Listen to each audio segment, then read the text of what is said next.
नमस्कार दोस्तों, आज आपका हिंदी का एक नया टॉपिक लेके आ रहे हैं जो बहुत ही इम्पोर्टेंट चैप्टर है और जिसमें भी हिंदी पूछा जाता है तो ये टॉपिक जरूर रहता है। इसका टॉपिक का नाम है पर्यायवाची।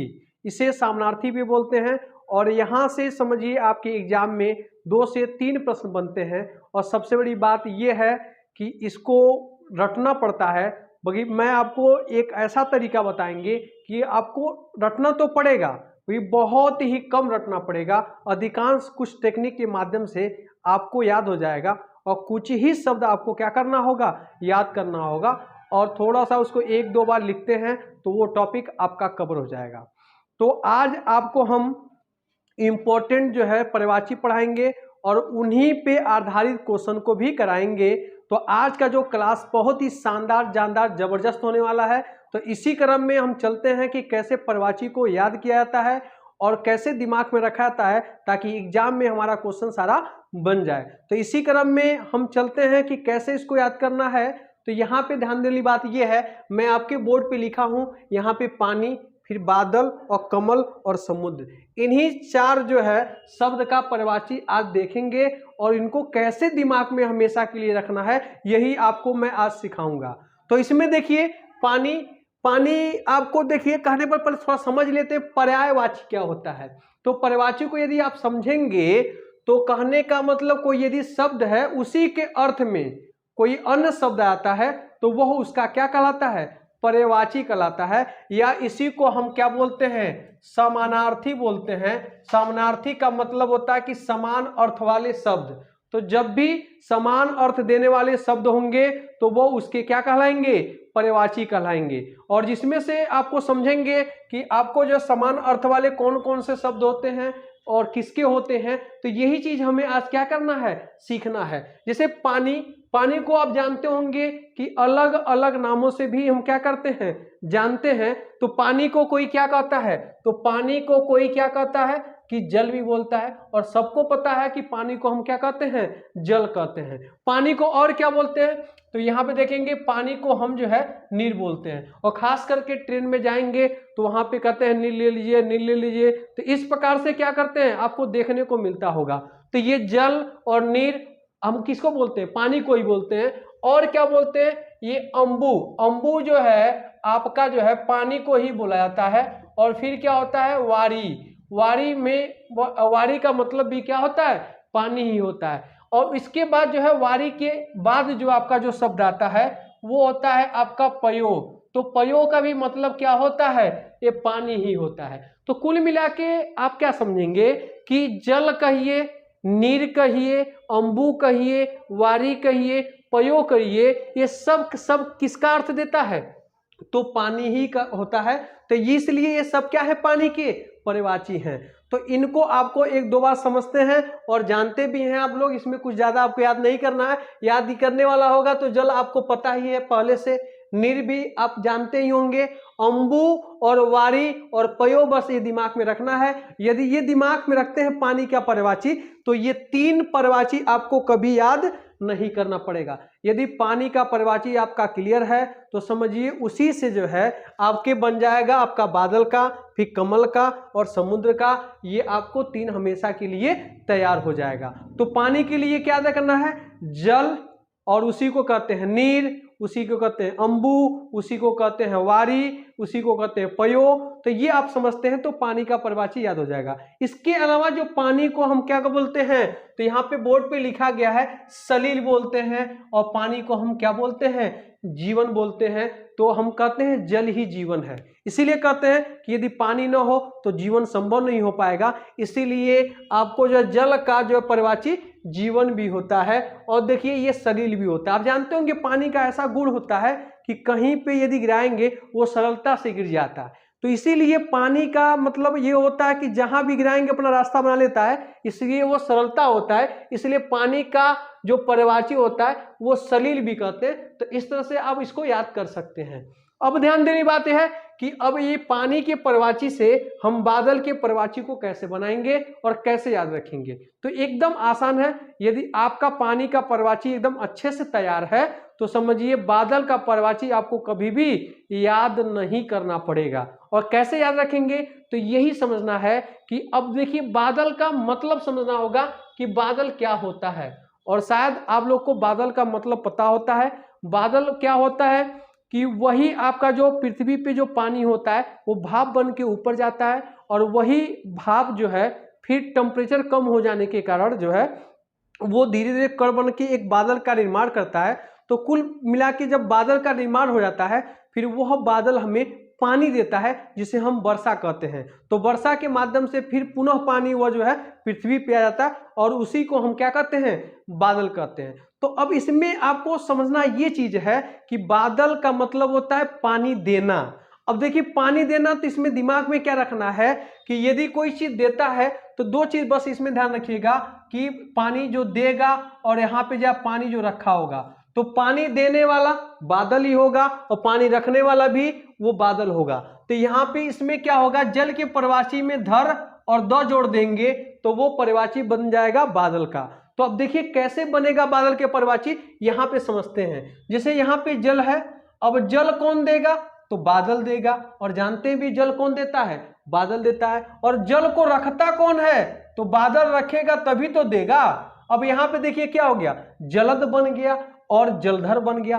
तो जहां जिस शब्द में जल के पर्यायवाची में द दिख गया, मतलब जल को देने वाला और जल को धरने वाला, वो ऑटोमेटिक किसका पर्यायवाची होगा, तो वो बादल का पर्यायवाची होगा। यही आपको समझना है। तो यहाँ पे देखिए जलधर जलद हो गया, जलधर हो गया, फिर यहाँ पे क्या होगा, नीरद हो जाएगा, और नीरद के बाद जो है इसी प्रकार से आपका क्या होगा, अम्बुद, अम्बुद हो जाएगा, अम्बुधर हो जाएगा।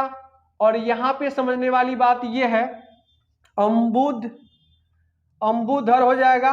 और फिर इसी प्रकार से हम कर सकते हैं वारिद, वारिद हो जाएगा, और फिर जो है वारिद हो जाएगा।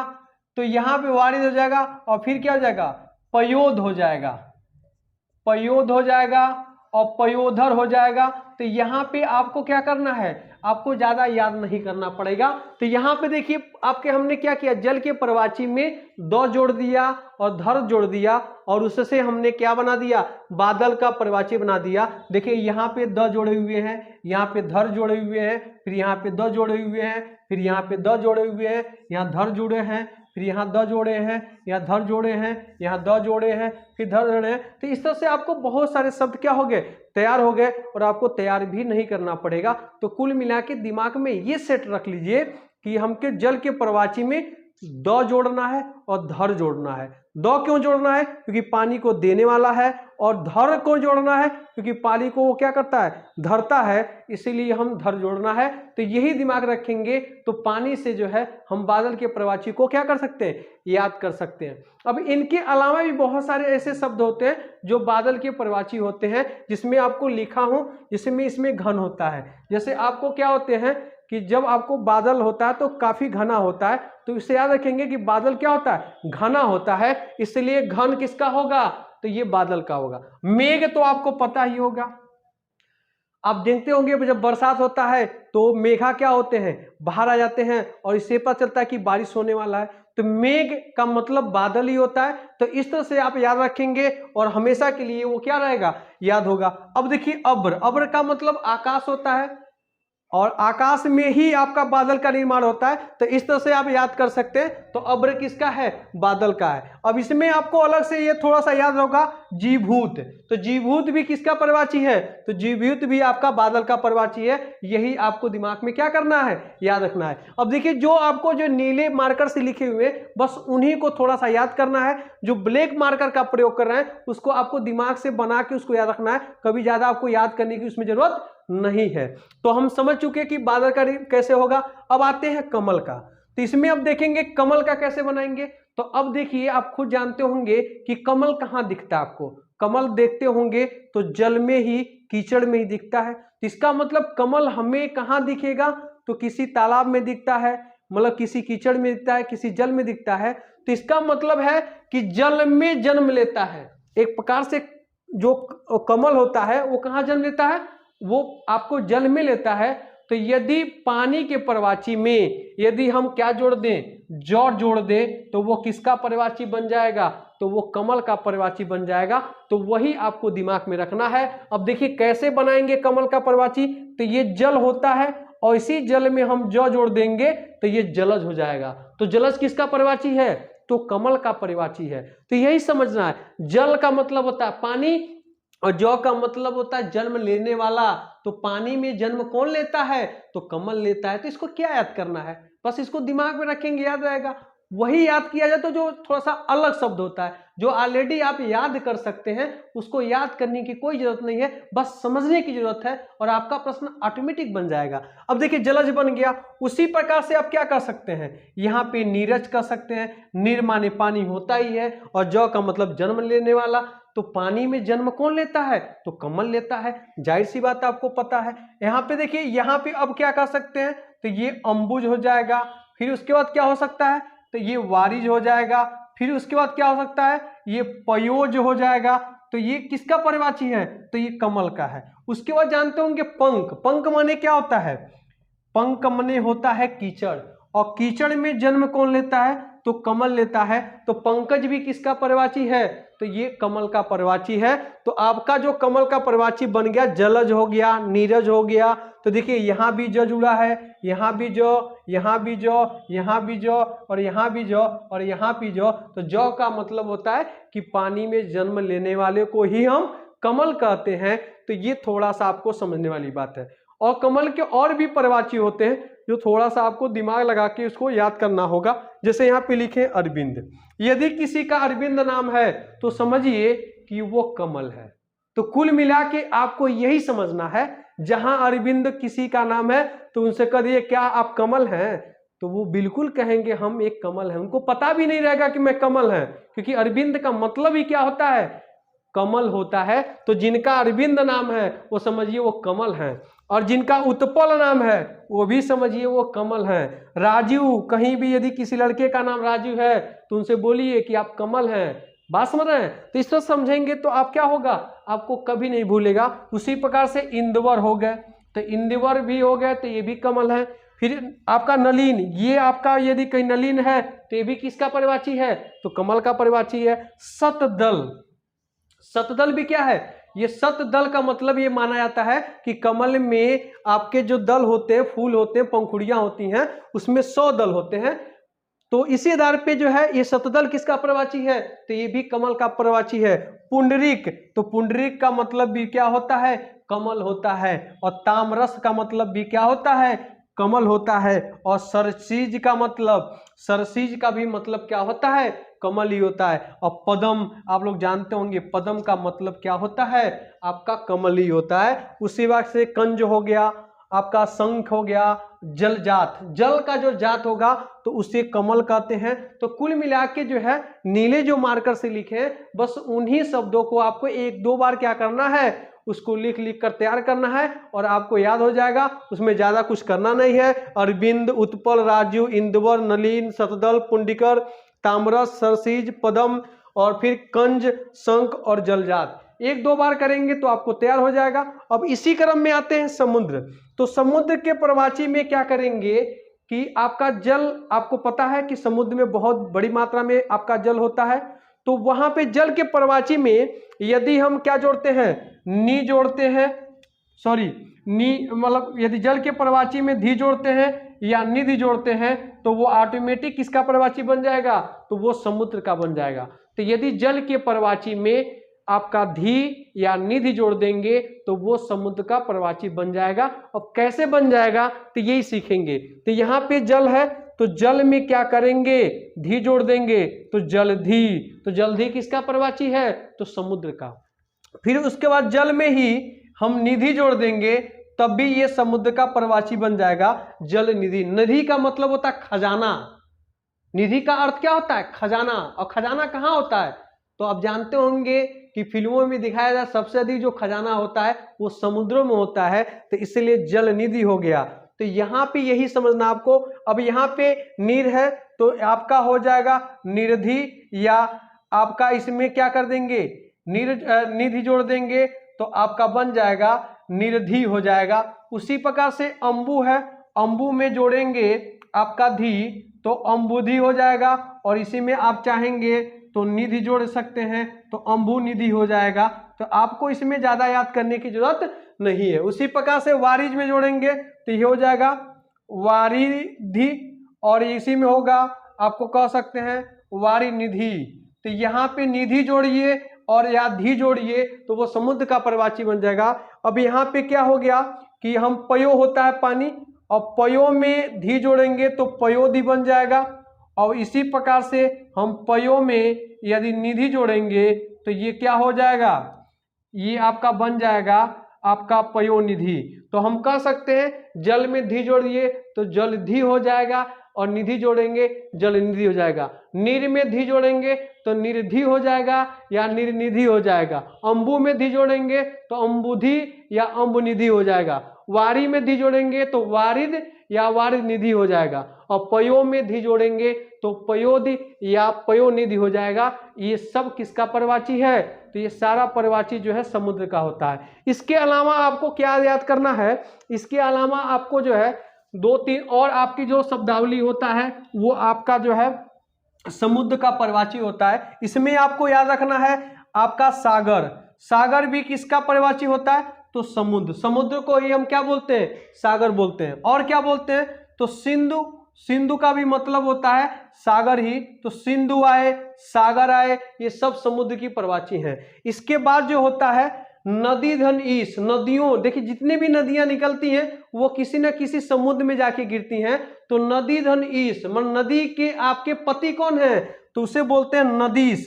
तो यहाँ पे जो नदीश है, नदीश भी समुद्र का पर्वतवाची है। उसी वजह से आपका पारिस, तो यहाँ पे हो जाएगा आपका पारिस भी जो है आपका हो जाएगा ये समुद्र का पर्वतवाची। और साथ साथ जो है रत्नाकर, तो रत्नाकर भी आपका जो है आपका हो जाएगा समुद्र का पर्वतवाची।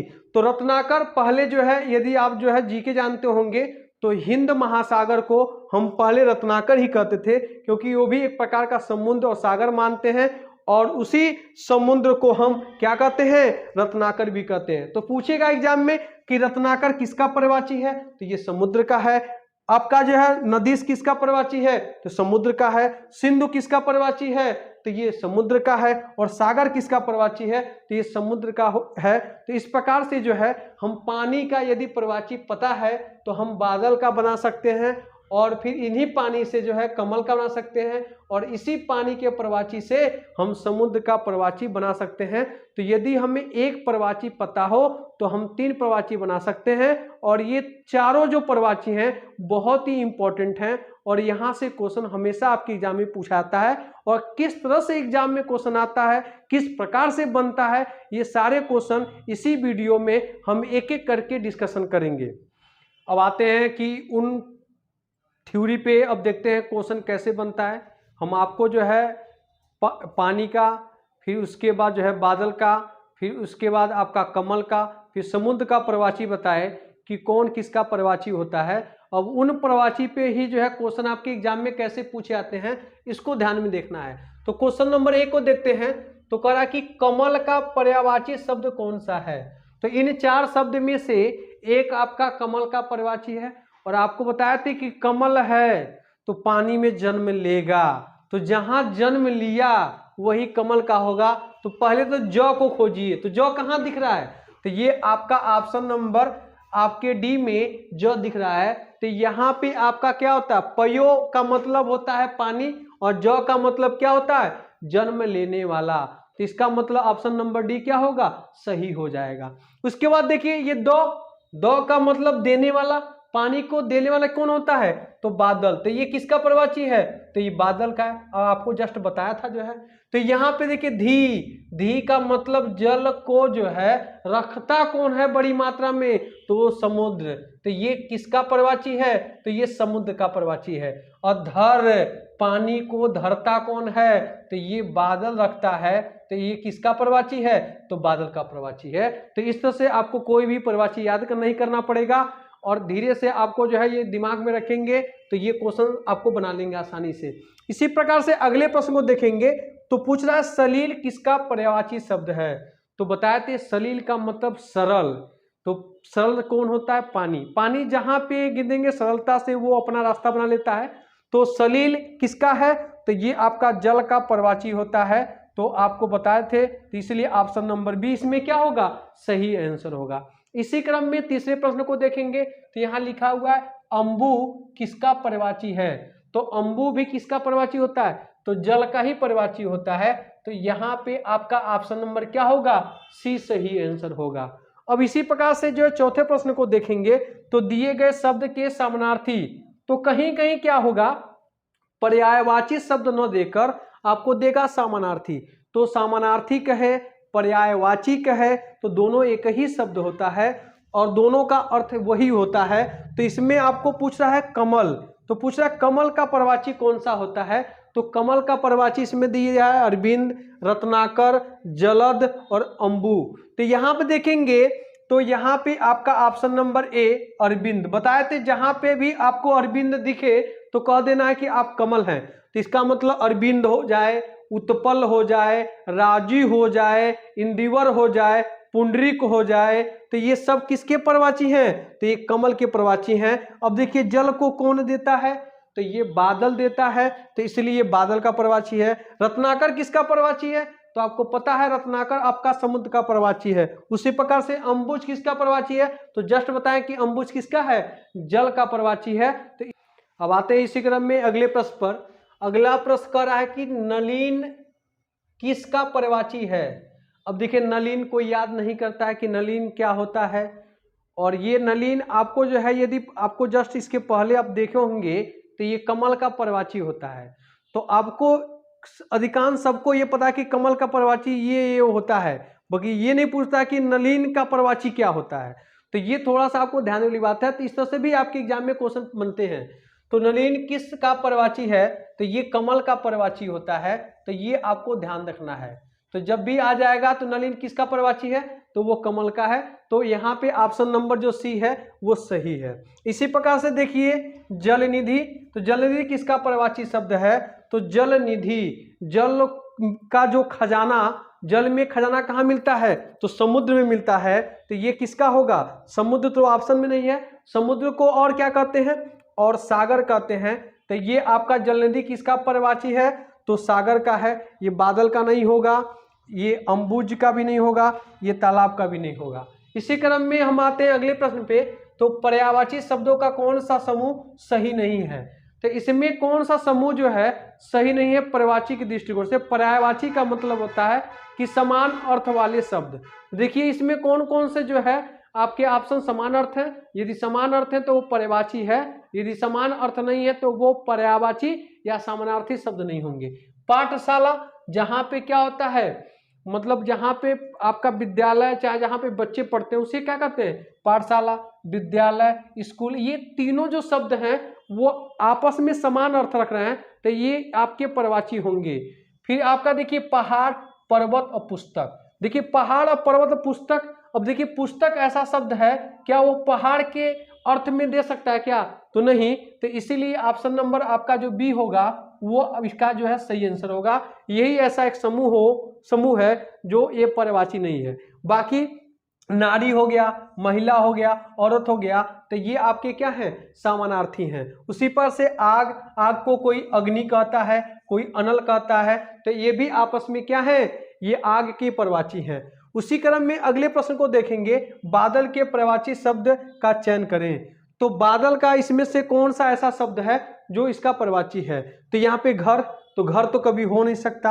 अब देखिए घन, तो आपको बताया था कि बादल क्या होता है? एकदम घना होता है। तो इसलिए बादल का जो पर्यायवाची इसमें होगा वो घन होगा। इसलिए ऑप्शन नंबर बी सही होगा। घट होगा नहीं, आकाश होगा नहीं, तो इसलिए ऑप्शन नंबर क्या होगा? बी सही होगा। तो इसी क्रम में आते हैं अगले प्रश्न पे। तो क्वेश्चन नंबर देखिए 9 क्या कर रहा है? दिए गए शब्द के पर्यायवाची शब्द का चयन करें। अब किसका चयन करना है? तो इसमें समुद्र के पर्यायवाची का चयन करना है। तो समुद्र में बताए थे कि धी जुड़ा हो या निधि जुड़ा हो। तो पहले तो यही खोजेंगे जहां पे धी और निधि जुड़ा होगा वो समुद्र का पर्यायवाची होगा। तो यहाँ पे देखिए किसमें धी और निधि जुड़ा हुआ है? देखिए यहाँ पे भी धी जुड़ा हुआ है और यहाँ पे भी धी जुड़ा हुआ है। और मान के चलिए धी, अब तो कन्फ्यूजन हो गया, आपको पता था कि धी जोड़ने पे वो क्या बन जाएगा, तो वो समुद्र का प्रवाची बन जाएगा। तो समझने वाली बात है कि धी किस में जुड़ा होना चाहिए, तो जल के प्रवाची में जुड़ा होना चाहिए। तो देखिए यहाँ पे नीर में धी जुड़ा है, इसमें परी में धी जुड़ा हुआ है। तो यहाँ पे नीर का मतलब क्या होता है, पानी, और पानी में धी जुड़ा तो क्या आता है, निरधी हो गया।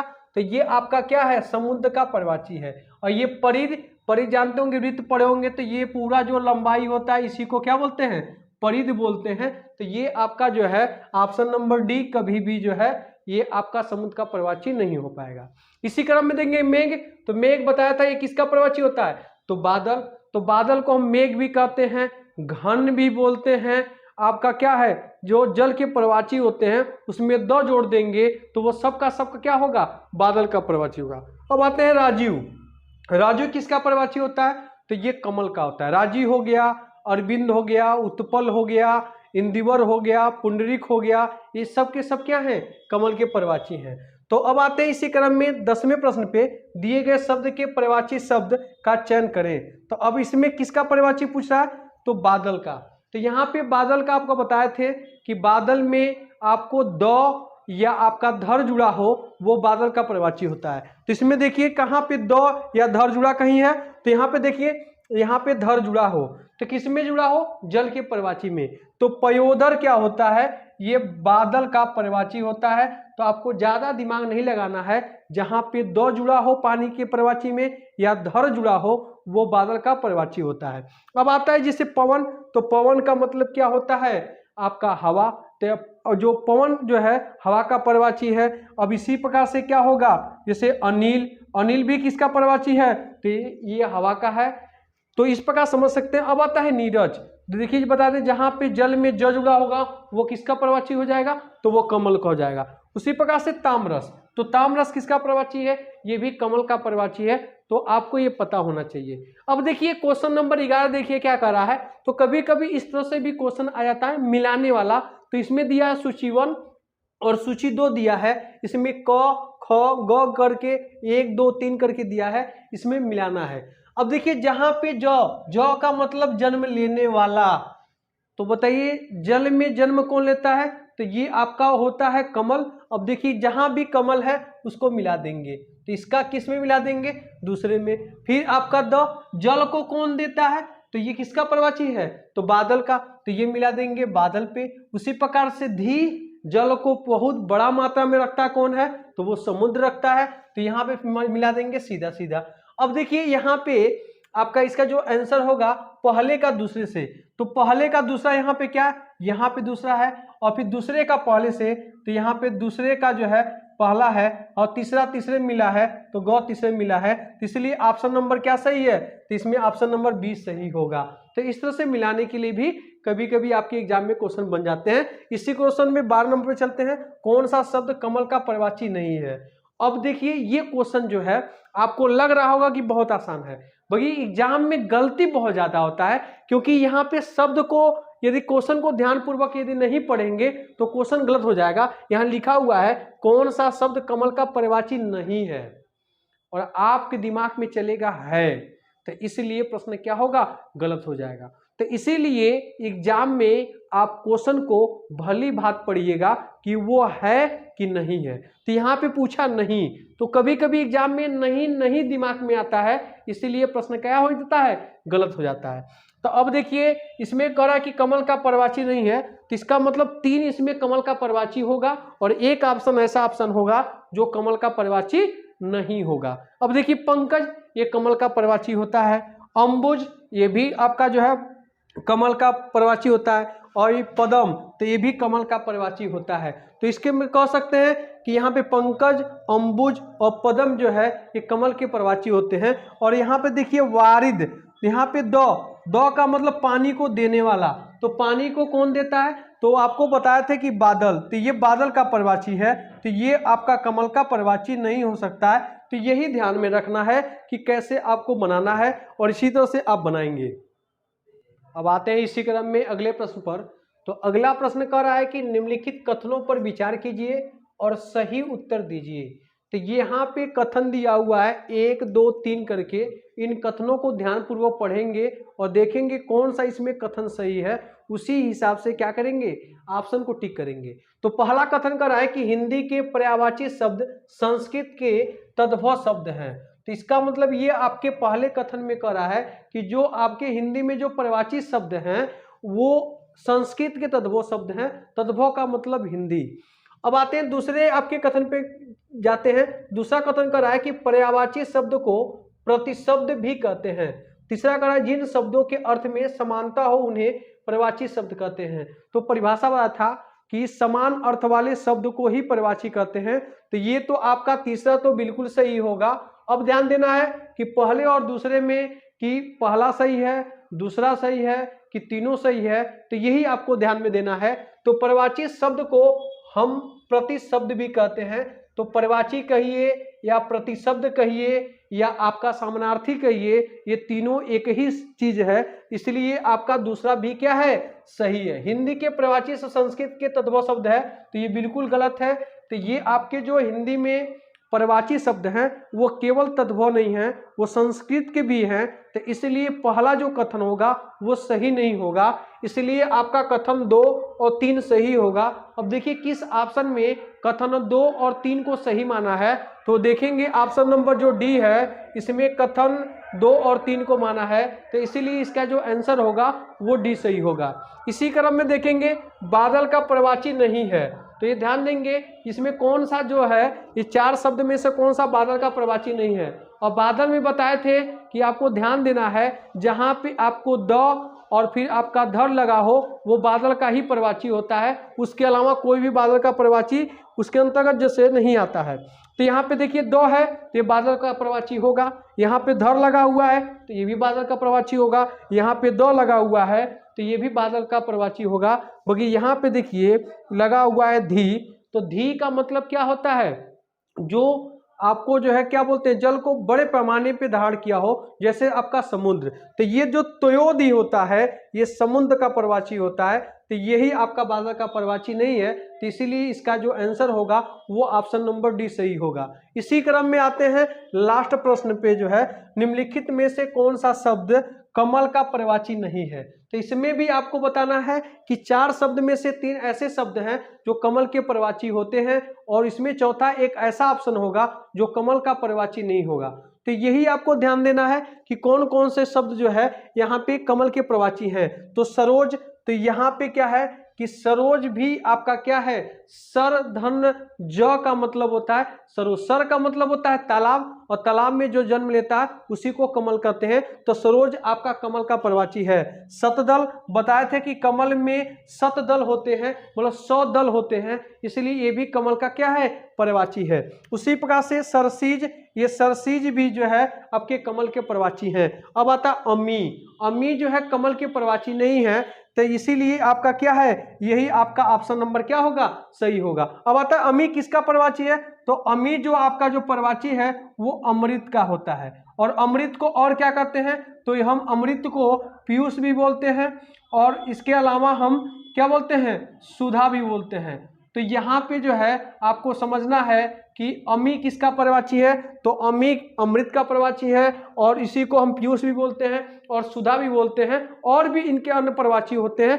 तो इस प्रकार से हम ऑप्शन को क्या करेंगे, कर लेंगे। तो आपको कुल मिला के जो है हमने थ्योरी बताया, और उन थ्योरी पे किस प्रकार से आपके एग्जाम में क्वेश्चन बनते हैं वो आपको समझा दिया। और इसी क्रम में जितने भी इम्पोर्टेंट क्वेश्चन हैं आपके एग्जाम के दृष्टिकोण से, वो एक एक करके सारा जो है मैं आपको क्वेश्चन डिस्कशन कर देंगे, और आपको याद नहीं करना पड़ेगा, बस ध्यान से देखेंगे सुनेंगे, तो आपको देखने और सुनने में ही आपको अधिकांश जो शब्द होंगे वो तैयार हो जाएंगे। कुछ ही शब्द ऐसे बचेंगे, तो आप जो है 1-2 बार प्रैक्टिस करेंगे तो आपका तैयार हो जाएगा। और पर्यायवाची से भी कहीं से भी प्रश्न आएगा, आपका एग्जाम में गलत नहीं होगा।